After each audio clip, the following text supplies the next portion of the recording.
জয় গুরু, সুপ্রভাত, হরি ওম। ওম অখণ্ড সংহিতা বা অখণ্ড মণ্ডলেশ্বর শ্রী শ্রীমৎ স্বামী স্বরূপানন্দ পরমহংসদেবের অমৃতময় উপদেশবাণী, ষষ্ঠ খণ্ড। দুই নৌকোয় পা।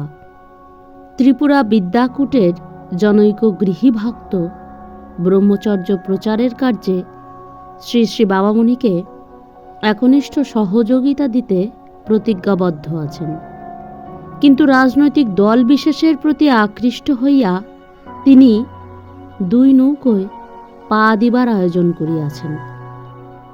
তাহার এক পত্র পাইয়া শ্রী শ্রী বাবামণি লিখিলেন, তোমার নিকট আমি স্পষ্ট শুনিতে চাহি, তুমি আমাকে কি প্রকার সহযোগিতা দিতে চাহ।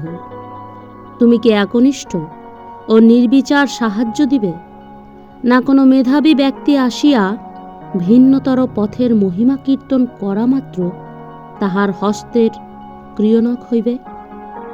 তোমার চরিত্রে দৃঢ়তা নাই, যে ডাকে তুমি তাকেই খুশি করবার জন্য ব্যগ্র হইয়া পড়ো। সদয় হিতৈষী বলিয়া তোমার যে খ্যাতি আছে, তাহা নষ্ট হইয়া যাইবার ভয়েই তুমি অধিকাংশ সময়ে ভিন্ন মতের লোকের কথায় কর্ণপাত করিয়া থাকো। তুমি কি তোমার এই দোষ পরিহার করিতে পারিবে?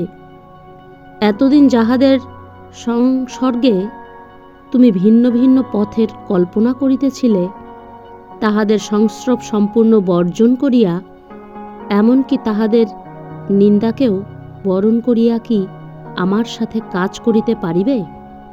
যদি পারো, তবেই তোমার সহায়তা আমার শ্লাঘ্য, নতুবা উহা আমার প্রীতিকর নহে।